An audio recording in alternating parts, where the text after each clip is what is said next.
The Basilisk Ultimate has been here for a while now, and I've been wondering, is it still worth the buy since the upgrade has arrived, the V3 Pro? Let's find out. The Ultimate is like the Pro version of the Basilisk V2 that's combined with Razer's hyperspeed wireless technology. And with this package, you also get the charging dock included, which still brings in the question, if the Ultimate is still worth buying, or do you just buy the V3 Pro instead? Let's unbox it and see what's inside. The box has a nice presentation, so you see the mouse and charging dock together, and underneath you will find a manual, some stickers, a braided micro USB charge cable, and this. I mean, what is this? I'll show you guys in a moment. But let's look at the mouse first. Razer kept the mouse shape, and I think it's fantastic because that just tells me Razer has done their homework in providing a body design that is comfortable for the hand and provide a lot of support. And as some of you guys might know me, I prefer my golden rule, and that's comfort has to come first. And with its weight of only 107 grams, making it a mid-weight gaming mouse, it actually still's got a very strong solid build. It's got 11 buttons to program, and then getting back to what this is. There's actually a hidden button on the side of the mouse, and this is the little paddle that connects magnetically to it. So then you have a third thumb button to use. I mean, how awesome is that? And this mouse uses Razer's optical switches for faster and durable clicks. Now, a function I like on this mouse is it has a tilting scroll wheel, where you can tilt the mouse wheel left and right to have a click button on each side. Also guys, you have this resisting wheel at the bottom of the mouse, and this adjusts the rolling resistance of the scroll wheel. Adding more resistance, you can start hearing a more clicking sound and a more tougher roll on the wheel. And when you lessen the resistance, the wheel becomes more silent and smoother to use. I mean, what more can they think of these days? The Ultimate has Razer's Focus Plus 20,000 dpi high-performance optical sensor, plus it's got 14 RGB lighting zones that you can change separately using Razer Chroma. And at the bottom, it has 5 of Razer's top quality Teflon feet to provide the best surface movement possible. And because the mouse is wireless using Razer's hyperspeed wireless technology, it's incredibly responsive, plus you can have the dongle directly plugged into the computer or in the Razer mouse dock, which is then connected to the PC via the USB cable. Now the dock does provide a magnetic charge point for the mouse to mount on and start charging, but what's really cool is once the mouse is connected to the dock, it kind of looks like an art piece.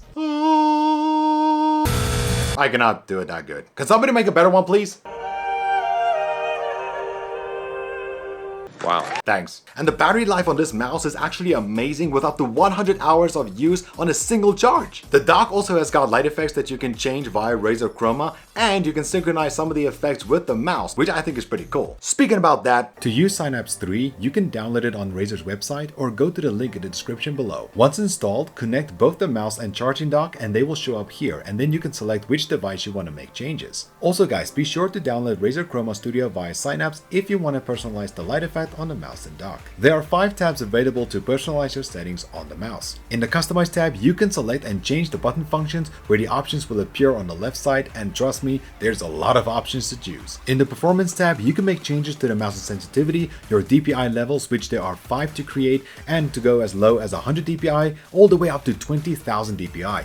Also, your polling rate can go up to 1000 Hz and even go to Windows mouse properties for more adjustments. You can even calibrate your mouse either via smart tracking or manual calibration depending on the surface your mouse is on. And you can set your power options related to the mouse's battery use and power saving when using the mouse in wireless. And by using Chroma Studio, you can make changes to the color and effects on any of the 14 lighting zones on the mouse. Now, there's not many options available to personalize the charging dock except for the brightness, the light effects, and the color change. And as I said earlier, you can synchronize a few of the colors and effects with a mouse. Once your settings are made, it can be saved as a mode on the mouse, and you can save up to 5 modes with a Basilisk. Synapse 3 is easy to use and does provide updates when available for all Razer devices that are compatible to keep performing as best they can. And testing this mouse for a while on games, I can see why the Basilisk is one of Razer's top quality gaming mouses and why it competes so well against brands like Logitech and Asus. However, back to the question, is it worth buying this or this, as the V3 Pro is the upgrade to the Ultimate? Now, sadly though, I don't have a V3 Pro with me, but I do have its specs. And as you guys can see by comparing the data of the V3 Pro with the Ultimate, the V3 Pro obviously proves it is the upgrade and the new. Now, this comparison makes me think of one of my favorite cars. Take the Bugatti Chiron. It was, in my opinion, the ultimate package of comfort, beauty, performance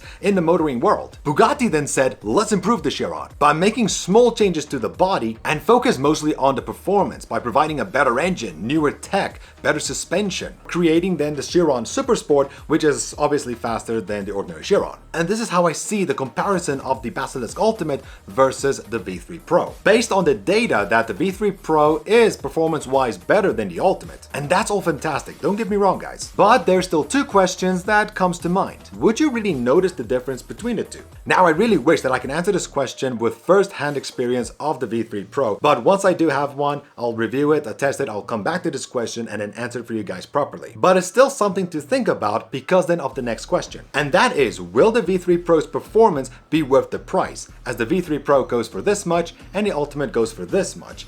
And as you can see, it is quite a big difference. Therefore, I would probably end the review with this in mind, and it's once again based on the data. If you like moving with the times and you really care about the numbers of which one is bigger than the other, and of course having which one has got the latest tech and has the best advantage for you for gameplay, then I would say go for the V3 Pro. I mean, obviously based on the data, it makes sense. In reality, however, not many gamers use the gaming mouse to its full potential, like using the highest DPI level or even all the buttons. Most gamers try to find a gaming mouse that suits their best needs for a specific game that they enjoy playing and then find the best price. And that's where the Ultimate still feels like it gives you everything you need. The mouse didn't give me the thoughts or the ideas of, oh, how about more of this and more of that to be better. In my opinion, the Basilisk Ultimate is still here to show it's definitely worth buying. I really enjoyed using this mouse for the review. And I hope you guys enjoyed the review as well. Write it down in the comments, like and subscribe if you haven't, and I will see you in the next one. Take care.